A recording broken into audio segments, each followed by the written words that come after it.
నమస్తే అక్కలకు అన్నలకు శుభోదయం. నేను మా ఊరికి పోయేటప్పుడు దారి మధ్యలో మర్రి చెట్టు అనేది కనపడింది. నాకైతే ఎంతో ఆశ్చర్యంగా ఉంది. నేను మర్రి చెట్టు మొదటిసారి వేసవకాలము ఇలా కాయలతో వికసిస్తుందనే విషయం నాకు తెలియదు. అంటే ఆకులు కంటే ముందు చిగురించేది కాయలేనంట.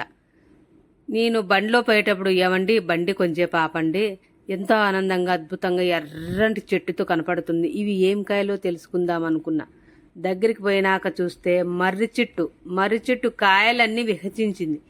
ఈ మర్రి చెట్టు పైన కాకులు, పక్షులు, రకరకాలైనటువంటి పక్షులు ఈ పండ్లను తింటున్నాయి.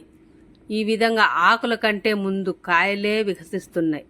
అబ్బబ్బబ్బబ్బా, ఈ ఏర్లు చూడండి, ఈ మర్రి బుడగలనేది కింద భూమిలోకి నాటకపోతాయంట. ఇలా ఏలబడుతూ పెరుగుతూ ఇలా కిందికి చూడండి, ఇలా కిందికి దిగజారిపోయి లోపల భూమిలో పాతకపోతాయంట.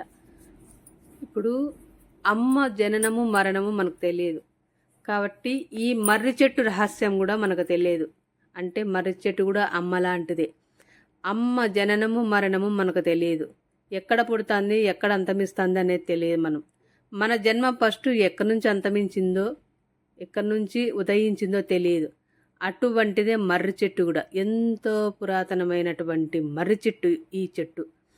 కాబట్టి ఈ మర్రి వృక్షం అనేది నేను దావుంటి పోయేటప్పుడు ఎన్నో సంవత్సరాల నుండి గమనిస్తూ ఉన్నా. నేను ఈరోజు దిద్దాం, రేపు దిద్దామని. కానీ ఈ టయానికి కుదిరింది, ఈ టయానికి తీశాను, మీ అందరి ముందు పెట్టినా. నేను ఈ మర్రి ఊడగలు అనేది కొబ్బరి నూనెలో నానేసుకొని హెయిర్కి అనేది పెట్టించుకుంటే హెయిర్ బాగా వస్తుందని పెద్దవాళ్ళు చెప్పేటోళ్ళు.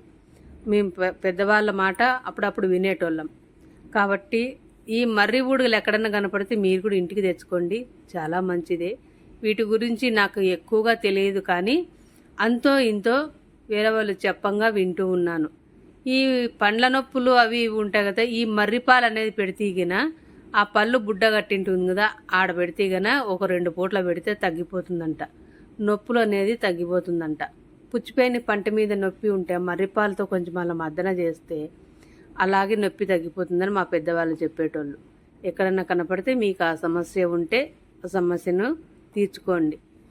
కాబట్టి ఈ మర్రి చెట్టు గురించే పదే ఎందుకు చెబుతున్నానంటే, ఇంత పెద్ద వృక్షము దావ మధ్యలో ఉన్నది, కానీ ఇక్కడ చూడండి ఎన్ని ఉపయోగాలు ఉన్నాయి. ఈ చెట్టు కింద మూగజీవాలు ఉన్నాయి, కోళ్ళు ఉన్నాయి.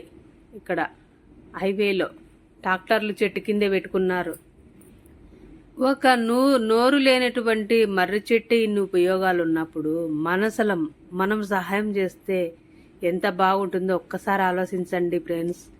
మనము చేయబోయే పని 10 మందికి మంచి చేస్తే ఎంతో ఆదరాభిమానంగా వాళ్ళు ప్రతిరోజు గుర్తుపెట్టుకుంటారు, వాళ్ళు మర్చిపోరు. కాబట్టి మనకు డబ్బు, బంగారు ఇవి కానే కాదు. మనం ఎంత సంపాదించినా మన వెంట రానే రాదు.